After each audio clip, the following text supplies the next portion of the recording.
introduction to module L704, which is called Creating and Delivering Value in Healthcare. Please feel free to ask any questions as I go, or we'll be leaving quite a bit of time at the end after the two introductions to the two modules when you can ask any questions. If you're more of a reflective thinker, you may prefer to leave it to the end, but I'm quite happy to be interrupted. Please feel free to do so. If you've studied on any of the other modules, then what you may see with some of this is some of it may be similar to the content that you're already familiar with. But if you're totally new to this, then I'll give you a good introduction to all aspects of learning with Hfma Academy, which should help you understand it better. So first of all, a little bit about me. My name's Letsie Tilley, and I'm your tutor for the Creating and Delivering Value in Healthcare module. I've got a background of working in or with the NHS for the whole of my career. And I've been very fortunate to have worked with Hfma Academy in various roles since 2016. But currently I lead on this particular module, but I have led on, I think it's three of the other modules as well. So I've got a good idea of how the different modules fit together. In the NHS, I spent 30 years in senior finance management roles in acute community mental health and learning disability service trusts. And I've also had experience in PCTs, CCGs and ICSs. And of those 30 years, 20 years was spent as board level finance director. Earlier on in my career, I learned to be an accountant. So I was a trainee accountant in local government. And that's when I first got my first glimpse of the NHS with something called joint finance, because I was working in social services. And it seemed to me that the NHS had more money than social services. So I thought it was a good idea to go and join the NHS. I've also spent a period of about 18 months with PricewaterhouseCoopers, which I found a very valuable experience, where I did consultancy both in local government and in health. I have a number of areas, personal areas of special interest, which I've developed over the years.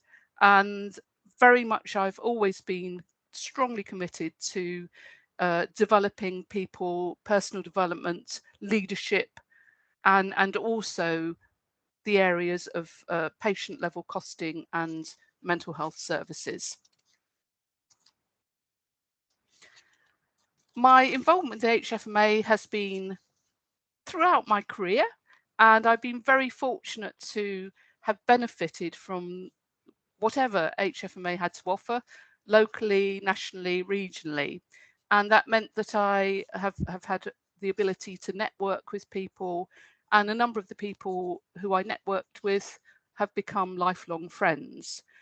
It also meant that I had the ability to be able to always speak to people about any problems. There might have been problems at work or really difficult things that I needed to find a solution to, and I didn't want to admit to my chief executive boss that I didn't know how to do it. So I usually had a good range of colleagues across the country, some of whom would have already experienced that, and some of those could help me with that. So I was very grateful for that. And as well as benefiting from Hfma, I've been very happy to, in return, share what I've learned, and also sometimes to share some of the mistakes I've made along the way, as we all make mistakes along the way, and that helps build our learning. So, for instance, I've regularly participated in local, regional, national events, and usually most of my career I worked around the south of England, around Hampshire, Dorset area.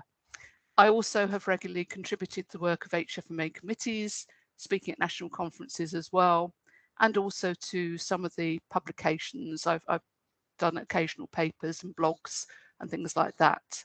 I'm proud to have established the now Hfma Havelock Training Award. That was established in 1999, and it was named after a former Department of Health Deputy Director of Finance, who was also passionate about learning and development in finance. One of the things that I'm most proud of is that Hfma made me an honorary fellow, which I was delighted to accept in December 2011 in recognition to the contributions that I made to HFMA. And as I say, more recently, I've really enjoyed the time that I've spent with HFMA Academy. First of all, in a small way, contributing to the content of various modules, but also delivering and continuing to support reviewing the modules.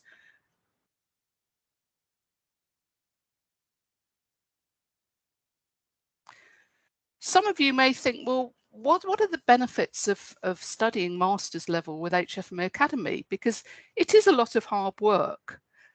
And at times it can be very challenging juggling your work life, which in the NHS is never ending, never ceasing. It doesn't stop at 5 o'clock when you go home. It often spills over into your private life. So it's juggling your work life, your home life, and also studying evenings, weekends, or if you're lucky enough, it may well be that you can negotiate some time from your employer to give you a little bit of study time. And that may give you a little bit of flexibility to be able to fit everything in. But without any doubt, when we talk to learners who have studied with HFMA Academy, all of them can see benefits that it has given them in the way that it's allowed them to grow in their current job and also in preparation for future jobs. So although it may be quite demanding at times, generally speaking, most learners have felt that it's well worthwhile. And I've just listed some of the other benefits of studying. So for instance, where we're looking at value, what we would do is we'll specifically look at value-based healthcare, what that means, how it's defined, and some of the latest advances in that context. In other modules, you'll be looking at other leading edge advances as well. One of the things that I think right from the start people have appreciated is the flexibility that HFMA Academy offer in the way that it delivers at the master's level qualification, because you don't have to be available at a particular time, which isn't always convenient with work or home. You can work around it, and I'll talk a little bit about that when I talk about the way in which the course is constructed to anyone who hasn't already studied with HFMA Academy. Inevitably, you'll learn new techniques to add value to your work and improve quality. You'll develop your transferable finance management and business skills. And some of those you may think you already know, because you may well have as much experience in the NHS as me in the field of finance.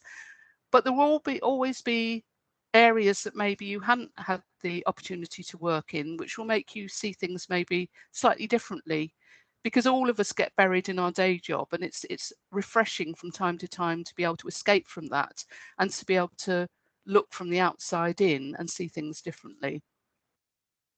Inevitably, it will enhance your management, leadership and communication skills.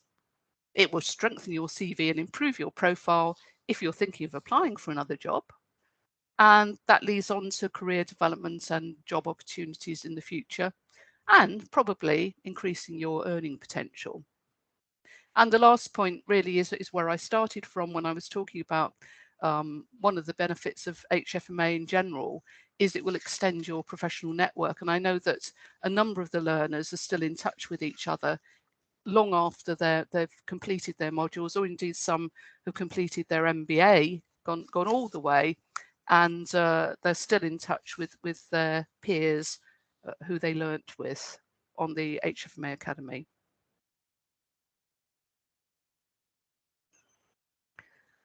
One of the things that is helpful is the course material is regularly updated and reviewed to ensure it remains relevant to current day practice, and also to share leading edge practice from maybe other organizations.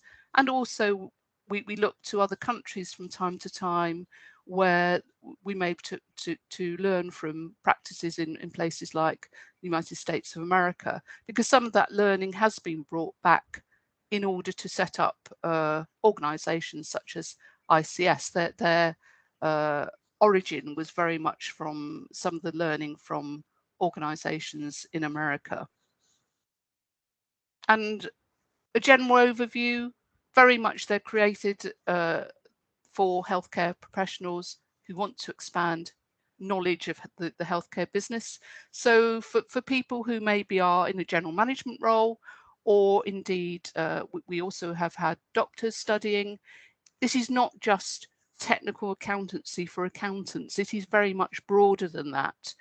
And some professions who aren't qualified in accountancy have found it really useful, and they've found that the conversations they have with their finance colleagues have been improved going forward because they understand some of the jargon and they'll be able to appreciate the breadth of knowledge of the healthcare business within the context of finance, but not from a technical accountancy point of view.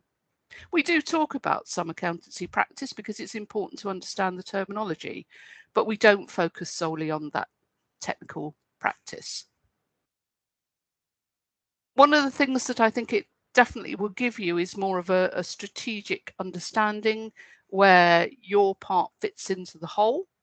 And it doesn't matter whether you're operating at board level as a director, or whether you're operating as a senior manager, as a doctor, as a general manager within the organisation. It will help you see how all the parts fit together. I said before that the qualifications are delivered online with 24/7 access, and we also have interactive discussion fora, which will help you to explore things in a safe environment. One of the rules that we have, we don't have many rules, but one of the rules we have is very much that anything that is shared about your own organisation for learning purposes is confidential with your fellow learners. And so it may well be that you do talk about where something went wrong once, and it may well be that other people can understand and learn from that, or vice versa, someone else may talk about their own experience, which will help you understand things better.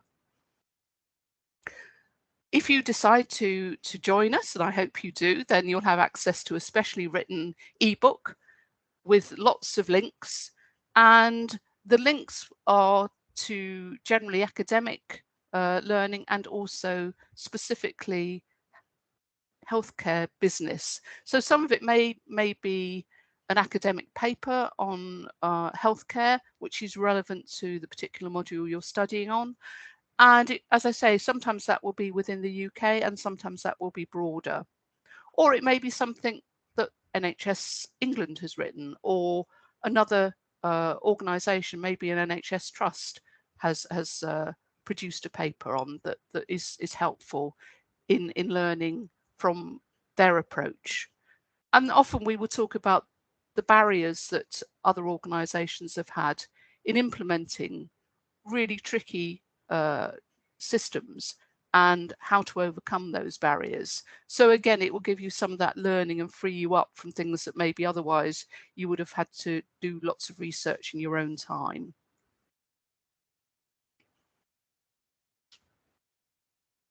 The course structure for most of the modules is exactly the same, so I'll go through this fairly quickly because some of you may have studied on our other modules. We start off with an introduction and familiarization session. Then we have 10 individual topics. Usually there's one topic a week, and we'll also have a little bit of time, 1 or 2 sessions to catch up, because we fully appreciate that you have busy lives, and it may well be that if you go on holiday, you may get behind. But because all the sessions are recorded, you can watch them as many times as you want, but you can watch them in your own time. One of the things that is important is that as far as you can, I would encourage you to join the group discussions, both the online ones and the ones in the Academy Live sessions, because I think that then helps you explore the topic more thoroughly. And I think that will also help you not only in your day job, but it will help you to prepare for the assessment assignment that happens at the end. And I think it's useful just bouncing ideas around with each other, because often we find that the group is quite varied, and learners will bring different experiences to the Academy Live sessions, which is extremely valuable. We also have extra sessions to help prepare for the assessment assignment, and we have an end of module assessment assignment, which I'll talk a little bit more about in a moment, about how it's structured and how you may be able to prepare for it. Quick overview of the module. I won't just read out the slide, but the aim of the module is to critically evaluate how the NHS can improve the quality of care to sustainably deliver the best outcomes for the patient. Now that's quite a big ask, and all of us, when we work in the NHS within our own organisations, are on different paths of that journey, and some will be further on, and some will be maybe in other directions of actually exploring how to deliver greater value. And I think by coming together and sharing those experiences is extremely valuable. One of the things that all of us know is that the NHS has scarce resources, and this particular module will explore how we can make best use of those scarce resources in order to prove the quality of care and the value for the patients. And some of that looks at transformational care using digital and other systems and techniques to do so. One of the most important things which I think has been looked at over recent years, but probably not completely thoroughly in every organization, is how we can actually look at what resources we're spending where we don't necessarily get the maximum value from them. And all of that is very important, that we look at what is most effective and what delivers the best outcomes. Here is a list of the topics that we cover. And I think really interesting, because what we do is we tend to look at theories that we can use, economic theories, and how they can be applied in practice, and how other organisations or other countries have applied them successfully, and what you may be able to do within your own organisation to take that learning further.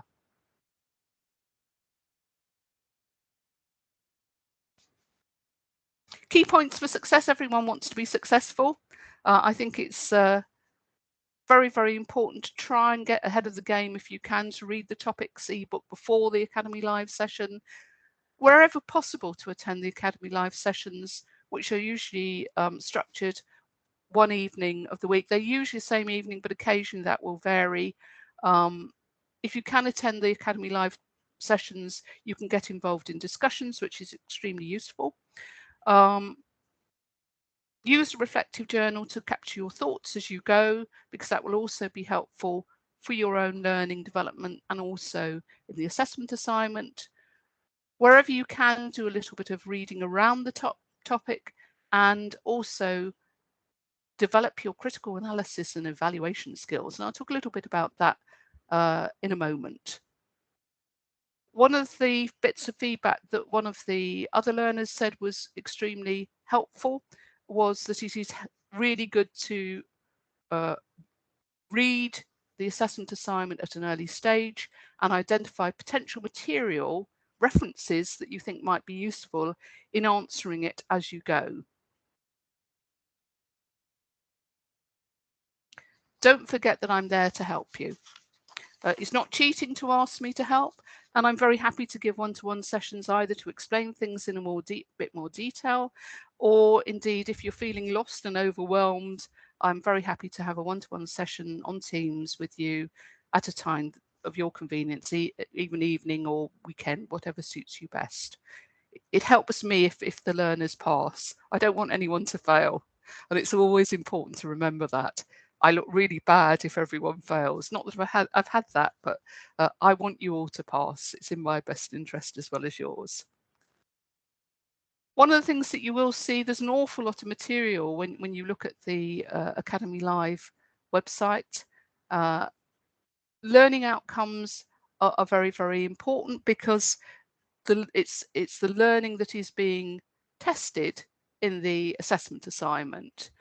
And when you look through these, and again, I won't read through them individually, but when you look through them, you will see that the word critically and critique comes up very often. And it is very important to be clear of what the learning outcomes are before you start to tackle the assessment assignment. And I'll talk a little bit more about what critical means, because I think we all use it, but sometimes we don't necessarily know academically how to interpret it.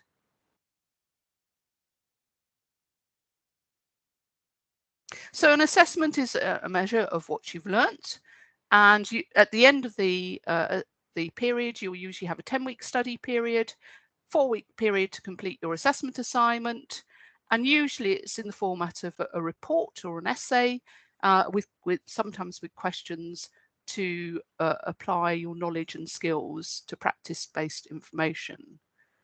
For this module, currently the assessment assignment is a case study scenario where you have to produce a report and a PowerPoint presentation. So again, if anyone has any problems with that, if you sign up and decide to join this, I'm very happy to talk you through that. And partway through your module, you'll have the opportunity to complete something called a formative assessment, which is a short piece of work of around 500 words, and I'll give you feedback on that. And it might well be just an outline of how you intend to approach the assessment assignment.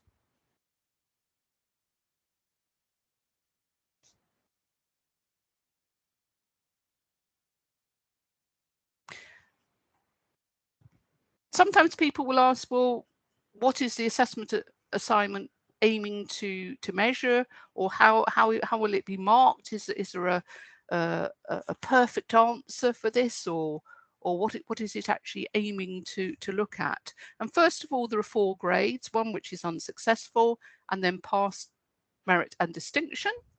And we've got a lot more information about that, which can be shared with you if you're interested in that, but which I haven't got time to cover at the moment. The main areas you can see here are the assessment assignment criteria. And it's very important, above all, that you can demonstrate your ability to do something called critical thinking. I said I'd come on to the word critical, critique, critical thinking a bit later on. Just to very quickly go through that, because we haven't got a lot of time left. What do we mean by critical thinking? It's something that maybe you think you do every day, and indeed you do. Even if you decide what you have for breakfast, you go through a critical thinking process. But quite often, at lower levels of learning, you will be asked to demonstrate your knowledge and understanding, which is the first bit here, which you have to here. And that's answering the who, what, where, when, why sort of question. The critical thinking will encourage you to explore what are the key issues and what are the key implications. And that's very much answering the sort of how, what if, so what, and what next sort of questions. And those are the ones very much that this is focusing on. The expectation is that you can be able to explore that and reflect on it, and also do a bit of independent research yourself. You need to be able to have a flow of ideas and to present your work well. And it's amazing how many typos are still left when the assessment assignment is submitted, usually because people run out of time. Now I'm nearly out of time, so I think that's the last slide. And we will leave a little bit of time after my fellow tutor has done his presentation for any questions that you might have on either his particular module or my module, or indeed general questions about Hfma Academy. And thank you ever so much for coming today. I know it's difficult fitting in the time. I'm very grateful for you being so patient, and I do hope that you come and join us.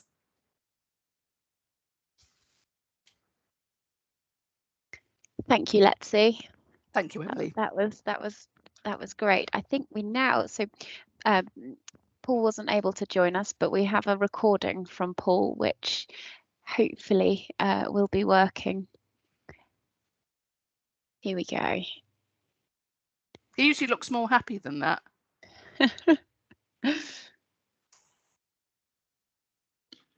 Hello, welcome to my introduction to L701, Managing the Healthcare Business, as part of the Level 7 Hfma Academy qualifications.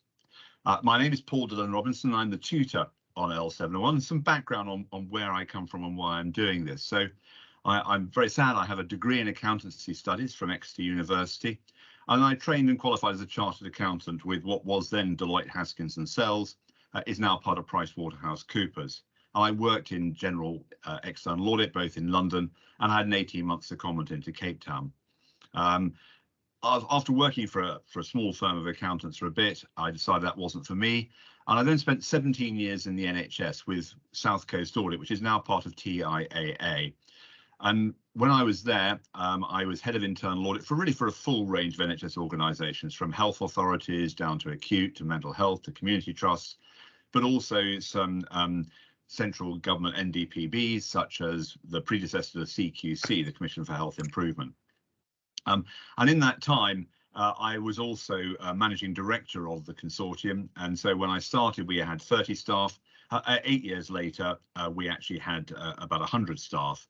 So, and I was owned by 45 directors of finance across the south of England, so ranging from Kent the whole way across to Bristol. During this time, I studied for an MBA with the Open University, so I have a lot of sympathy with those of you who are studying and trying to balance work and family life and studying. And I really enjoyed that. It was 3 years of hard work during which my youngest son was born, so I have real sympathy for those who are balancing that. But I was also a member of the ICAW, the Institute of Chartered Council of England and Wales Public Sector Audit Committee, and later on became chair of that. So actively involved, if you like, outside the NHS. And having done that, I then decided that the NHS there was more to life. And I saw the job in the House of Commons as the Director of Internal Audit and moved there for 9 years, just as the expenses scandal broke. And I spent my first 9 months as part of a team going through 147,000 expense claims. And towards the end, I was also a clerk advisor to a select committee on governance in the House of Commons. But after 9 years, I'd had enough of that, and I thought I'm going to do something different. So that's 5 years ago. And now I have what they glorify, called a portfolio career. So I have a non-executive director on the NHS, Queen Victoria Hospital NHS Foundation Trust, which is one of the smallest foundation trusts in the UK. I have 2 other non-exec roles, primarily as chair of audit committee, one within DEFRA and one within the Ministry of Defence. I do a bit of consultancy around governance, particularly education governance. And I'm involved with a number of charities in different sectors. And I work for the Hfma. In a number of different roles, which is where I come from. When I was in the NHS, I was a member and then chair of the Hfma's Corporate Governance and Audit Committee, and I was heavily involved in conferences around promoting governance, risk management and assurance. So the introductory guide to governance is my background, as the Audit Committee handbook. A lot of those were the first publications I was involved with. I was also a member of my local Kent, Surrey and Sussex branch. So the above ended up with me becoming a trustee of the Hfma, and when I left the NHS to go to the House of Commons, I was an honorary fellow. So I was heavily involved. And in the 9 years when I was in the House of Commons, I kept in touch with the Hfma. So when they found out that I was looking to pursue a portfolio career, they grabbed me. And I started off tutoring on L701. I was also assisted in L703, which information to support decision making. So about 4 years I've been involved in L701. I'm also involved in the Hfma's got an operating game, which is a board game showing how patients go through an acute trust. There's a mental health version, there's an integrated health and social care. And I've been involved in running those events. I do some coaching. I did some coaching with apprentices and also doing some individuals. I do some training, so I've been running some webinars on things like leadership style. And I've also been helping out writing guidance, primarily on things like audit codes, but also most recently on financial sustainability. So keeping my hand in on a number of sides behind that, which also helps me in my continuing professional development. So what is managing the healthcare business? the overview of the module, really, it's looking at financial management, but compared to the other modules, it's a much more of a macro level. What we're looking at really is board level, is that sort of senior level of looking at the management of an organization. And so therefore it looks at it from the corporate governance. And that's the corporate is the important side of this in terms of that, and how the board manages a healthcare organization. Particularly it's useful, I think, for those of you who haven't got exposure at the level of the board or at board committees, or a little bit of exposure behind that. It helps to fill those gaps, if you like, in terms of your knowledge and experience, some of the background of why organizations are structured the way they are, why boards behave the way they are, or how they ought to behave.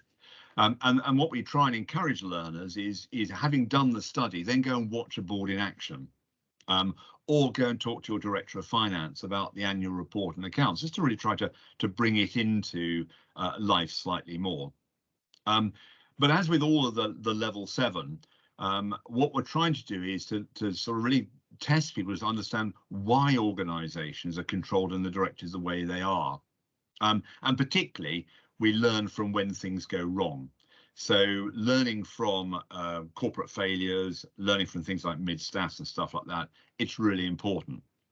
And we do this really in the first 4 modules, whether it's a sort of board level decision making, or if then we're looking at the whole cycle going from financial planning and business planning through monitoring during the year to reporting behind that. And with all this study, it's the why, looking at the academic models, looking at the research, looking at articles that criticize it. So it's not a question of how so much as why. In terms of the broad coverage then, what we're looking at is the effectiveness of governance policy, structure and processes. And when we're looking at that, the key thing is not what are they, it's that effectiveness, what really works well and what doesn't work well. And so you start looking at things like culture, which is the real sort of glue behind it. We look at risk management techniques and strategies. As someone who's board for Britain on risk management, it's not about risk register. It's about the management of risks, how you can actually manage risk down to acceptable level and make sure you're reporting and discussing behind that. We then go through the sort of the financial management, looking at both strategic and operational financial planning, down to then the budget management and what is effective in terms of budget management. We look at the overall financial management, and again, the key word behind that is the effectiveness of it. How do you make sure you meet your statutory duties? How do you make sure you understand the oversight framework? And then we go through to the sort of the final accountability in terms of the annual report and financial accounts. And how can you tell something about the management of a business from looking at the information that's in the accounts and in the annual report? The module is broken down into 10 topics, and the easiest way looking at it probably is the first 4, which is introduction to governance and management and the difference between the two, regulatory regime, and then the sort of really the meat of it, the effective management and governance, and then risk management. So those 4 are really governance and risk management. And then there's another 5, which goes through business finance, planning, financial planning, annual reporting and treasury management, are really about the financial management. And then you've got a sort of the bit at the end, which is the one for those who are real stars, is looking at charitable funds and taxation. Just make sure people are aware of that for some organisations, charitable funds are a significant issue, and for others, taxation is behind that. So logistically, we're looking at it. You've got 10 weekly ebooks with an accompanying tutorial, which is the Academy live session. And I had my first one for my latest one last night.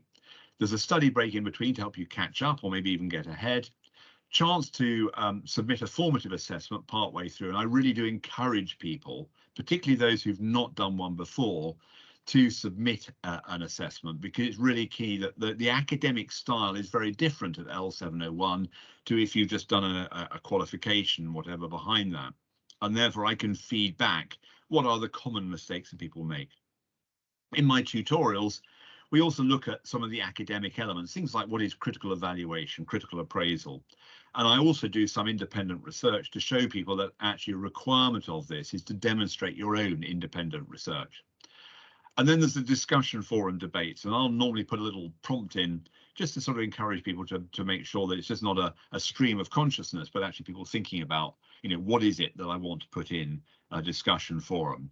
And I really encourage learners to offer something in, because on my current cohort, I go from finance managers to a consultant anaesthetist, to a GP registrar, to a primary care manager, to a mental health.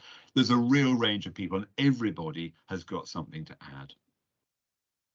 Everyone worries about the assessment. It's been recently redone. So the way it's set up is there are 2 essays of 1,000 words each, and then a case study of 2,000 words in form of a briefing note. And to make life really easy, help people demonstrate what they've learned, the first essay is on governance and risk management. So that's sort of topics 1 to 4. The second essay is on financial management, and that's sort of topics 5 to 9. And then the case study really covers the whole lot and brings it all together. And it sort of brings out the analysis and interpretation of financial statements. There are some extracts from annual report with lots of subtle hints in there. And it's all about really the financial challenges, the whole sustainability agenda for an organization. And that brings, if you like, all the aspects of the module together. So that really is a very quick run through from me on L701, managing the healthcare business. Sadly, I'm actually at an NHS talent management conference to try and help out with coaching people. So I'm not here to provide any questions and answers, but I know that colleagues will be available, and obviously they can get in touch with me if there's anything that needs clarifying. Thank you for listening, and I hope that's interested you, and good luck with your studies if you choose to go forwards. Thank you.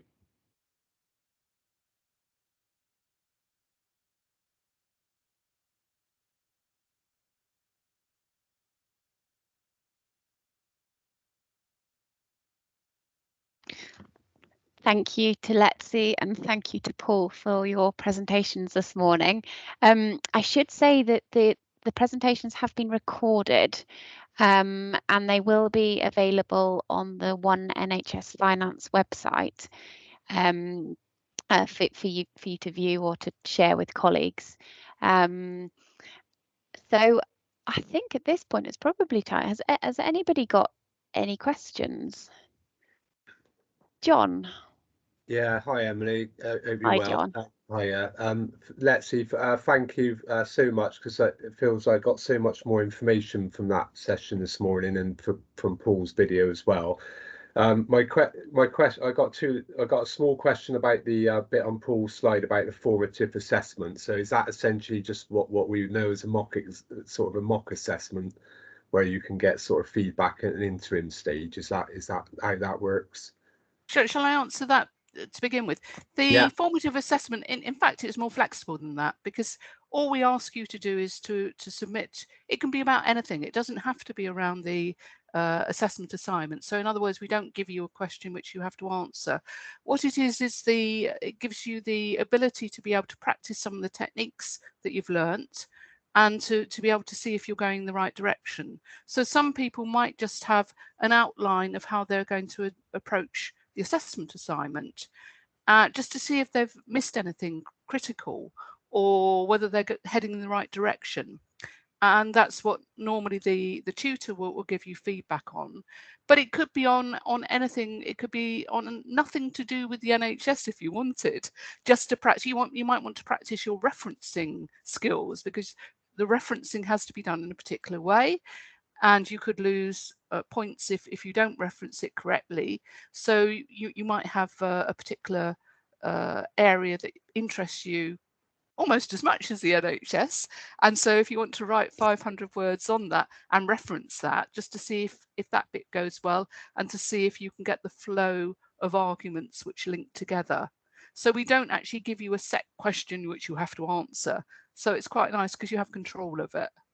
Brilliant, that's great, thanks for that. So it sounds really flexible. And then my other question was about the observation as well, really. The learning outcomes seem to be reflecting so many of those wicked problems that we're working with in the NHS at the moment. So a bit like your referencing point, is that there's opportunity to kind of draw that in from our own experiences, and would that be kind of understood and and in terms of you know, assessing what we talk about. So things like payment mechanisms and that are, you know, open to much change in this transitional stage that we're all working in.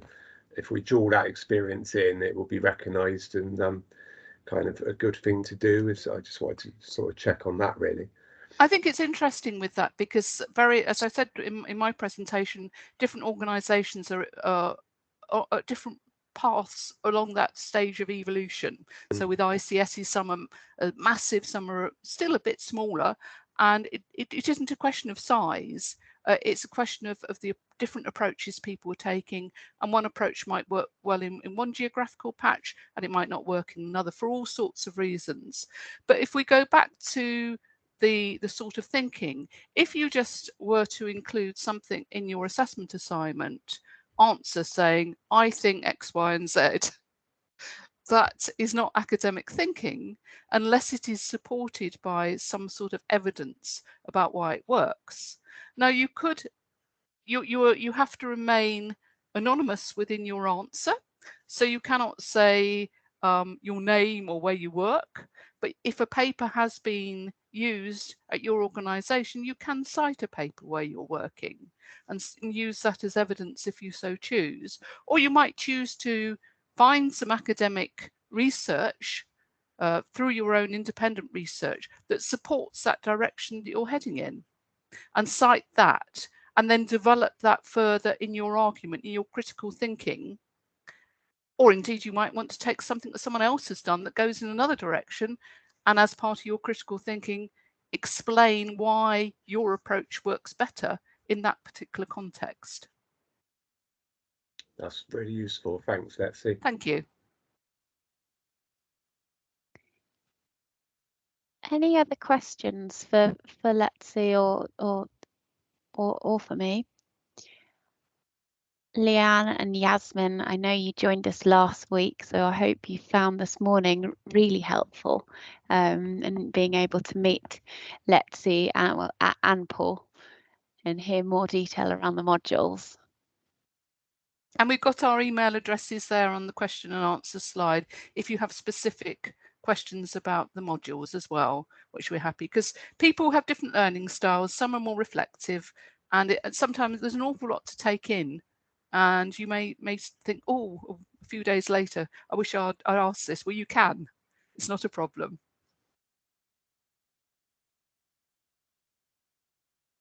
Thank you. Yeah, it was really helpful to be here today and have some of the content for what we'll see in some of those modules and just kind of bring out some of the learning we might experience. Also gives us an idea of kind of what kind of commitment we might be getting into, what might be asked of us as a result. So definitely take that away for the organisation as well and kind of share some of the opportunities that exist. Thank you, Leanne. Thanks, Leanne. And I think the other thing we touched upon last week, but just important to note that you can just do the one module. You don't have to embark on 2, 3, 4, or indeed you do one and then you pick up another one maybe in 6 months or a year's time. So it is very flexible, because again, appreciating the challenges of working, studying, personal life, it's not always easy. So do talk to us about study options.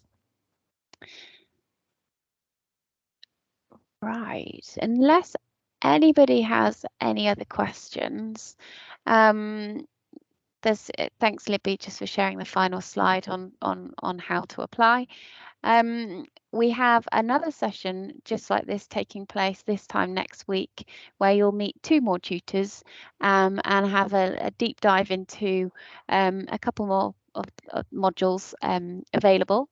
So do join us for that if you can. But really just to say a big thank you for taking the time out of your diaries to come along this morning. Really good to see you. Thank you again to Letsie and to Paul for joining us. And hopefully we look forward to welcoming you to future sessions. And you may sign up. And we look forward to people who join us on the recording as well. Absolutely. Yes. Welcome, everybody. Thank you, everybody. Thank you. Have a good day. Bye-bye. Bye. Bye.